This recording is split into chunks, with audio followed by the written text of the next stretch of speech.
Good afternoon, Fabio Donetti for Winston Capital Advisors, covering the week of April 1st to April 5th. And we'll start with just the numbers. The numbers are driving us nuts. We're looking at China, we're looking at Germany, European IB, and then the US economy.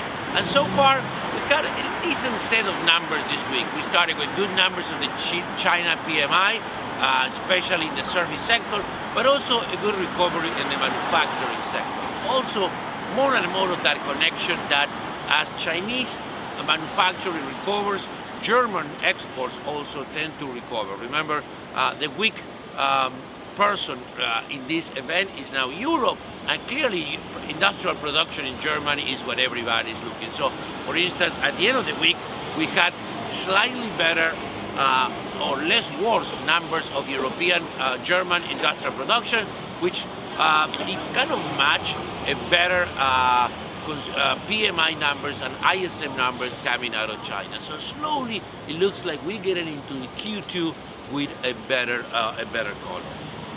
We start the second quarter of the year. Remember, we talked for a while in which everybody in the first quarter ended up very, very well. Double digits in most markets, 12-13% in the US and Europe. On the 15-16% in emerging markets with China, China, Argentina, and Brazil leading. Only Japan under 10%, 8.5-9%.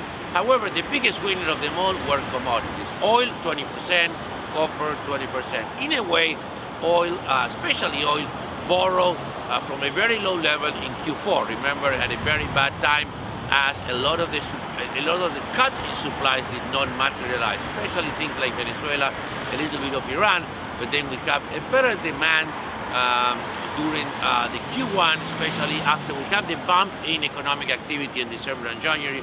Looks like February and March we are doing better in terms of demand. So that was positive in terms of financial assets. The only financial asset that was kind of lackluster, gold 0%, and then we have a lot of emerging market currencies. The Argentine peso down 13%, the Turkish lira down at 10%, and also a little bit for the kind of the same 7-8% for the Brazilian real. Changing subjects, company-wise, Tesla keep on problems. The company announced a drop of 31% in deliveries. Stock is down, probably it's just at the lowest of the year to date. I think it's down 12% year to date. As Miguel likes to say, probably a good negative convexity trade by Tesla because it has an absolute negative correlation with the market. When the market drops, Tesla goes up and vice versa. No explanation here, but that's an observation. On Thursday, we had the end of the mission of Liu He, Vice Premier of China, meet with President Trump. And President Trump announced Friday morning that we're close to the mother of all trade deals. We still don't have it. They are dealing mainly on deeper issues, not rushed by time, but rushed by doing the right policy deal.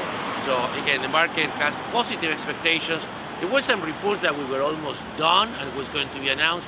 So a little bit of a deception that was not came to be true, especially as President Trump says, we are there, but we're not rushing anywhere yet.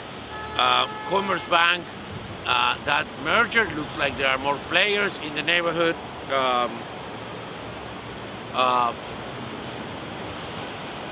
Italia, Intesa Sanpaolo looks like have an interest on the bank, so we think that's very interesting. More horses, a better race.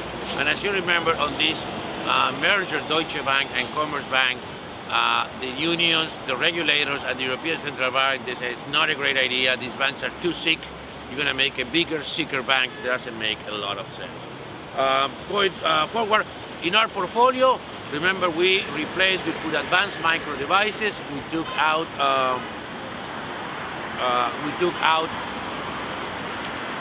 Superville, Argentina. We like what we're seeing. We like the markets, but we're taking a pause in Argentina until we have more clarity. Recession, political elections, and all that.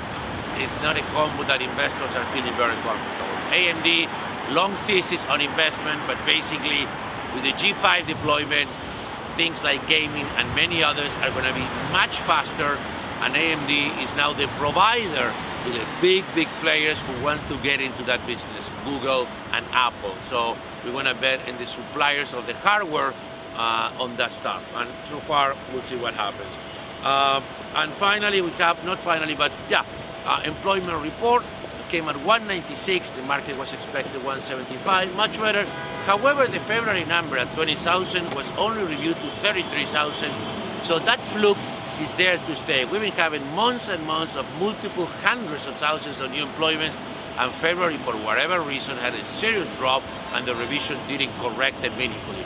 So that's there. The good news, no presence of inflation. Last thing, next week we have a meeting of the IMF, very important. We're going to be focusing on Argentina and on Venezuela. Venezuela, we're talking big restructuring. When there is a change of government, the IMF usually dictates how these things will be done. There is a lot of conversation of a very harsh treatment of bondholders. We will know more probably next week. And also in Argentina, which Argentina is asking for some waivers on some of the objectives that they promised the IMF to see what happened. It looks like it's going to be a yes, but again, we're going to have a lot of detail next week. That was all, like always, for our clients, 8:45 a.m. every day.